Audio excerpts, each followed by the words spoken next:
blushed and quickly walked into the office. I really didn't know what to do with her. After all, she was my direct superior. Time quickly flew by, and by noon, all the employees dashed toward the cafeteria, like unleashed horses. The company benefits are excellent. There are both Western and Chinese meals, and the best part is, they're free. But just as I got up and was about to head out, a pair of soft, pale hands landed on my shoulders. I froze immediately. This familiar scenario, this familiar move, I turned my head to look, and sure enough, it was Ye Wanan's captivating smile. Oh, come on. When did he sneak up behind me again? Could it be he's really determined to follow me to lunch? Can you stop clinging to me? I grumbled, brushing off his hands in annoyance, but Ye Wanan didn't care at all. He glanced at the nearby surveillance camera, and a sly smile curled on his lips. Chen, just give in to me. I've already disabled all the surveillance cameras. Today, I'm determined to claim your first. You won't escape from the palm of my hand.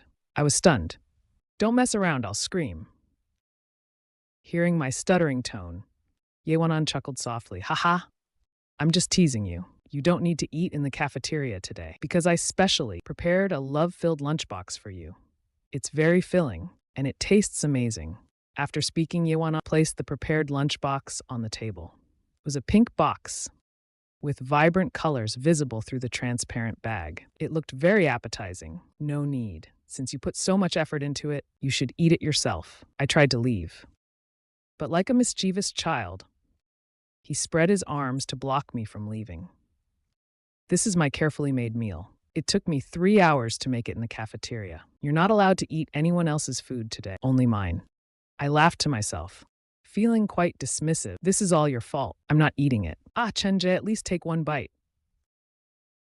Seeing that being forceful, Ye Wanan switched to a cute and soft, pleading tone. He hugged me and burrowed into my arms, acting step by step. He pushed me back to my seat. I felt utterly helpless, because once Ye Wanan starts acting cute, my body seems to lose all resistance. Something must be wrong with me. I must go to the hospital to check it out later. Seeing me back in my seat, Ye Wanan grinned mischievously. Hey! Chenge, just take one bite.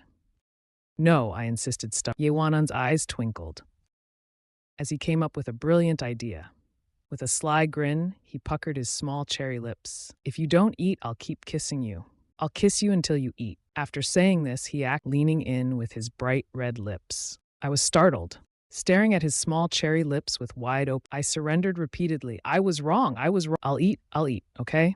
What kind of karma did I accumulate in my past to endure such inhuman torment? Yet seeing Ye Wanan with his disdainful look at my lips and his exaggerated stance with hands on his made me question something others could never have in a lifetime. He casually rejected. It was utterly maddening.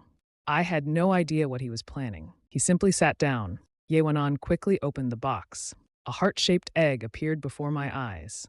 Under the egg was some beef, along with mushrooms and braised pork, kung pao chicken, bean sprouts, tomatoes, and corn.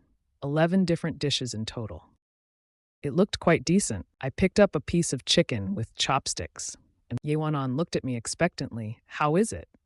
Is it good? His gaze met mine. I chewed carefully for a while. Though the dishes looked vibrant, I honestly couldn't taste anything delicious. Did you forget to add salt? I finally offered this critique. Ye Wanan was slightly crestfallen. He rubbed his hands together awkwardly. Well, I'm so clumsy. So I didn't dare to add it. Seeing his self-blaming expression, I suddenly found him adorable. Even the kung pao chicken in my mouth seemed sweeter. Is it really that bad? If so, just forget it. Let's not eat this anymore. Let's go to the cafeteria. And he looked quite dejected and reached to take the plate away. I found it amusing and stopped him with my hand. It's okay, it's not too bad. I can still eat it. Actually, I was lying to him. The lack of salt was a minor issue. The real problem was the strange taste in it. It was practically a dish from the dark. I was just afraid she wouldn't be able to eat it herself and would throw it away. Wouldn't that be such a waste? So I quickly shoveled the food down. Ye Wanan's eyes were full of surprise. If you like it, I'll make it for you every day. I couldn't hold back and nearly no need, I waved my hand quickly. But I didn't want to dampen her enthusiasm. Though it tasted bad, wasting it wasn't at least the fruits she bought were decent. Seeing me eat so heartily, Ye Wanan suddenly felt hungry too. Chen, I want to eat too. Can you feed me? Hearing that, I grabbed a spoon for her. After all, There was no way I could finish, but to my surprise, she instantly frowned. No. I want to use your chop or eat from your mouth. That's fine too. Her words shocked me. Good grief. Was she aiming for an indirect kiss again? I sighed helplessly and handed her the chopsticks, but she didn't take them. Instead, she opened her small cherry mouth. Feed me. I rolled my eyes, picked up a piece of beef, and tossed it into her. The next second, her cheeks turned red. She happily chewed it, but her joyful face quickly turned sour as she tasted. This is so awful. I couldn't help but laugh at her. How could it taste this bad? She seemed to question her whole. How can I ever be a good wife? I smiled faintly, showing no concern. As long as I'm full, soon enough. The elaborate lunchbox was reduced to just seeing this. Ye Wanan finally left satisfied for her office. Time quickly passed, and it was all since there was no need to work overtime today. Time quickly passed, and it was already 5 p.m. Since there was no need for overtime today, I happily packed my things and left. Night Wanan in the office also finished his tasks early. After wrapping up he came out looking for me, but when he reached my desk, I was nowhere to be. He glanced around, suddenly appearing a bit disappointed. Left so quickly. Couldn't you wait for me? What a clueless man. He stomped his little feet on the floor in frustration. My colleague Dijon witnessed the scene and quickly encouraged the boss on my behalf. He went to the library. He said he wanted to cultivate his Night Wanan, as if clutching a lifeline, nodded at Dijon, and then, like a little rabbit, hopped out the door. The colleagues who were still in the office saw this, and all showed expressions. Why is Gu Chen so clueless? The boss is such a beautiful woman. How can he avoid her like this? Yeah, if it were me, my kids would already be calling. Keep dreaming. Meanwhile, Night Wanan quickly arrived at the library. He peeked through the glass door as if playing hide and seek. Spotting his target, he happily walked in. As he walked, he kept looking at me. As his steps drew closer, I smirked slightly, still keeping my head down, reading. Earlier, I had already caught a glimpse of Night Wanan from the corner of my eye. He pulled a book from the nearest shelf and used it to shield his face. Seeing no reaction from me, he couldn't help but speak up. Chen, what a coincidence. I can't believe I ran into you here after. But my gaze was as if I was looking at a silly person. Why are you looking at me like that? I'm here to read too. Do you think I followed you here? I'm not that bored. Hearing this, my gaze shifted to one of looking at a silly person. Night Wanan couldn't hold it anymore. He nervously gripped the book in his hands. Really? If you don't believe me, look, I have a book as proof. I was speechless and pointed out, your book is upside down. Are you reading hieroglyphs? Embarrassed, he quickly flipped the book right like a startled cat. Oops. My cover's blown. I wanted to act natural. He gave up pretending, put the book aside, and obediently sat next to me. What are you reading? Some manga, I replied. I explained that I was just browsing out of curiosity. Then I stumbled upon this comic and couldn't resist reading it. I've loved anime and manga since I was a kid, but I stopped following them after graduation. So I decided to finish all the unread manga like One Piece and Detective Conan. Night Wanan moved closer to me, resting his head on my shoulder. He didn't like manga, but he enjoyed watching the man he loved. I raised an eyebrow. How is this so natural now? I lightly shrugged my shoulder, but he seemed to find it comfortable. Why aren't you heading home? I'll leave after you leave, so you don't block me in. Night Wanan pouted. Then to be fair, you block me instead. Try it. It's easy to succeed. I was speechless. Why does it feel like I'm the one losing here?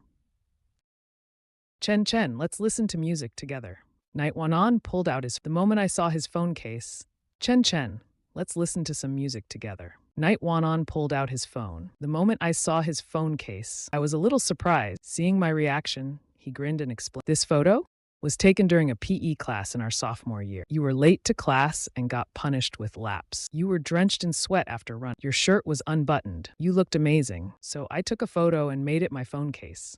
I put down the manga I was holding, speechlessly staring at him. What was so amazing about me running laps as a punishment? And I distinctly remember that after running, I really had to pee. I ended up hiding in the bushes to water the flowers with "Don't tell me you were taking photos then, too." Night Wanan then unlocked his phone screen. Another photo appeared. Is this from a lunch break? I guessed, and Nightwana nodded. This one was taken secretly during lunch break. You were sitting by the window in the third to last row of your class. You were sleeping so sad. You looked so adorable. I couldn't resist, so I secretly kissed you. He said this in a soft voice, as if reliving the sneaky act from back then. I frowned and asked, "You kissed me?" Of course, on the lips. It was the perfect chance. He gave a mischievous grin, which somehow still looked cute. Wait, did I lose my first? Seeing me seriously contemplating, Nightwanan covered his mouth and giggled. Chen, I was just teasing you. There were so many people around. Even taking a photo was hard. Oh, I sighed in relief. Then Nightwanan made a quick motion to unlock his phone. What appeared next surprised me even more. Every app wallpaper had been replaced with a different. I couldn't even figure out when he took them all. He had replaced all the wallpaper. I had no idea how he even took so many photos, and he saved all of them as wallpaper. How bored is this guy? Also, did Night major in paparazzi studies or something? Then I noticed his phone seemed quite old. You're so rich, why not get a new phone? Nightwanan smiled shyly. Ah, this phone is full of your photos. How could I bear to change it? Then, he happily pulled out a pair of earphones he'd prepared. With my permission, he placed one earbud in my ear. Since he'd already set it up, I didn't object. A beautiful melody started playing. It felt like we were a couple at the library, listening to music. The scene was incredibly sweet. I wasn't sure how much time had passed, but after enjoying this quiet moment, we went downstairs together. Chen, you must be tired today. How about I take you home? My car still has plenty of gas. Oh, and the weather forecast said it'd be chilly tonight. It might even rain. Maybe there'll be hail, or even early snow. It could be dangerous. And if the roads are slippery, what if you fall? And what if a big truck comes your way at that moment? What would you do? So, you'd be much safer in my car. Nightwanan tugged on my sleeve, standing on his, looking very hopeful. Of course I knew what he was up to, so I wouldn't agree to it. Also, why did it feel like he was cursing himself? In broad daylight, rain is fine, but hail and snow. What kind of logic is that? I grinned. A real man knows when to say no. Thinking that, I looked at Nightwanan and chuckled. No way. Even if the King of Heaven shows up today, I'm riding my little scooter home. After saying that, I waved and turned to leave. But instead of being disappointed, Nightwanan smiled slyly. Meanwhile, I arrived at my little shop. I always enjoyed this time of night, riding home with the breeze. But when I kicked down the stand, inserted the key, and tried to, I found that it wouldn't move at all. Out of battery? Impossible. I just fully charged it. And I've only gone about 2 kilometers. Puzzled, I crouched down to check the battery. The battery seemed fine. But when I looked closer, I realized the problem. The most critical part of the scooter had been removed. Who on earth